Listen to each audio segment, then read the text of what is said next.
আজকে না হয় এনসিপি কে হামলা করেছে দেখে ছাত্রদল বিএনপির অংশটা চুপ। কয়দিন পরে তো আপনার ক্ষমতার দ্বন্দ্ব শুরু হবে, ভাগ বাটোয়ারা শুরু হবে, নির্বাচনে আপনাদের প্রার্থীর কামড়াকামড়ি শুরু হবে। ওই দিন আর এনসিপি আলিফের চোখ উঠাইতে হবে না, বিএনপির চোখ তুলে ফেলবে। আমরা হবিগঞ্জ মৌলভীবাজার পাশাপাশি দুইটা জেলায় গিয়েছি। মৌলভীবাজার জেলার ছাত্রদল আমাদের সাথে এসে দেখা করেছে, শুভেচ্ছা জানিয়েছে, কোন সমস্যা হলে তারা সব সময় থাকবে এটা জানিয়েছে এবং তারা চেষ্টা করেছে। হবিগঞ্জে আমরা কি দেখলাম? হবিগঞ্জে দেখলাম আমাদের উপরে হামলা করা হলো। নাসিরউদ্দিন পাটোয়ারি সমালোচনা করেছে, হয়তো কঠোর ভাষায় করেছে, কিন্তু আপনি এটা তো আশা করতে পারেন না সার্জি সালামের সমালোচনার ভাষা যেটা হবে, নাসিরউদ্দিনের পাটোয়ারির ভাষা তো ওইটা হবে না। ওসমান হাদির সমালোচনার ভাষা যেটা ছিল, ইনকিলাব মঞ্চের বর্তমানে যিনি আছেন দায়িত্বে জাবের ভাইয়ের তো ভাষা ওইটা না। বেগম খালেদা জিয়ার ভাষা যেটা ছিল, তারেক রহমানের তো ভাষা ওইটা না। প্রত্যেকের ভাষা ভিন্ন, প্রত্যেকের এক্সপ্রেস করার চিন্তাটা ভিন্ন। আপনি যদি মনে করেন যে আপনি আমার উপর হামলা করবেন, রক্তাক্ত করবেন, চোখ উঠিয়ে নিবেন, তারপরে আপনি মিথ্যা মামলা দিবেন, হাসপাতালে চিকিৎসা দিবেন না, আপনি ছাত্র দল কেন, আপনি আরেকটা ফেরাউন হলে আপনার বিরুদ্ধে আমরা কথা বলবো, কাউকে ছাড় দেওয়া হবে না। আমাদের কাছে স্পষ্ট তথ্য আছে, ওই হবিগঞ্জ জেলা ছাত্র দলেরও সবাই এটাকে সমর্থন করে নাই। ওইখানকার যে এমপি গোস, সে এবং তার যারা হুকুমে চলে ছাত্র দলের ওই অংশটা ওই জায়গায় নগ্নভাবে সন্ত্রাসীদের মতো আমাদের উপরে হামলা করেছে।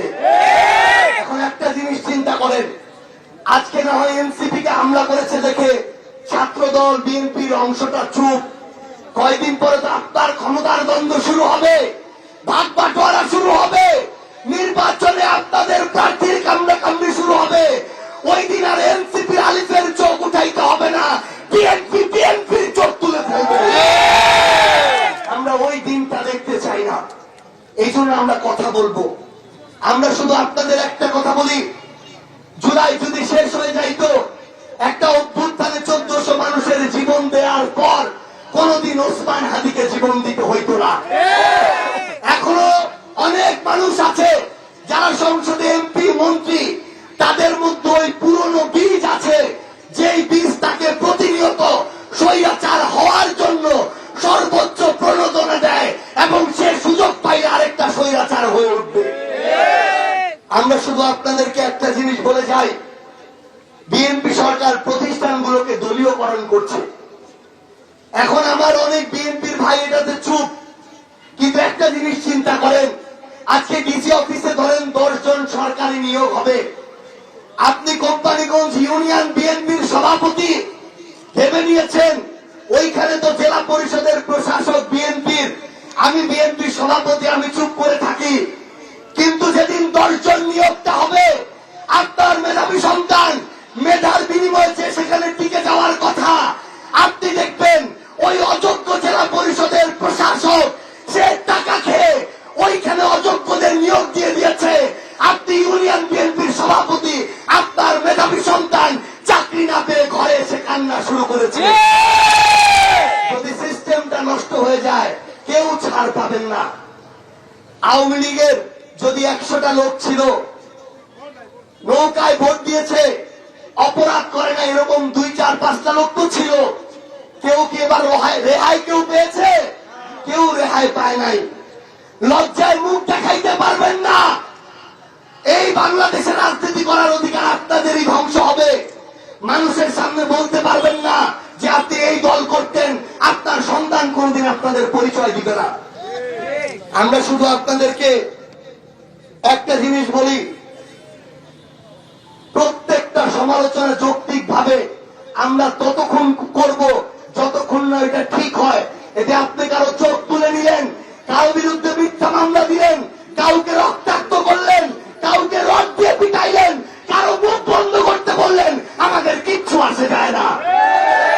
সম্মানিত কোম্পানিগঞ্জবাসী, আমাদের আগামী লড়াইটা দলীয় লড়াই না, এটা বিএনপি এনসিপি জামাতের লড়াই না, এই লড়াইটা হচ্ছে ভালো আর মন্দের মধ্যে লড়াই, ন্যায় আর অন্যায়ের মধ্যে লড়াই, জুলুম আর মজলুমের মধ্যে লড়াই, ন্যায় আর অন্যায়ের মধ্যে যে লড়াই, এই লড়াই যদি আপনি ইনসাফের পক্ষ বেছে না নেন, আপনি কোন দল করেন এটা আর দেখা হবে না।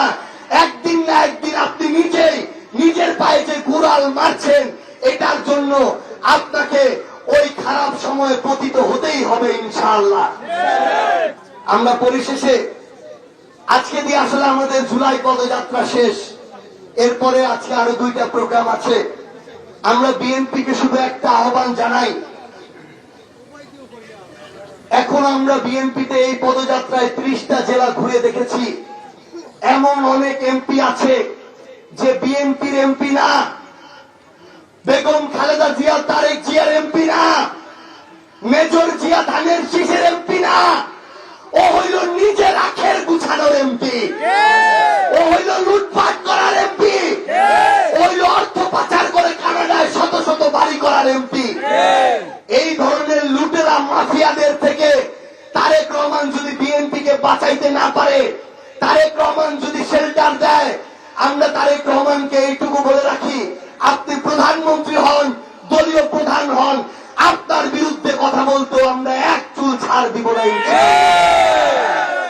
আপনারা আমাদেরও যৌক্তিক সমালোচনা করবেন।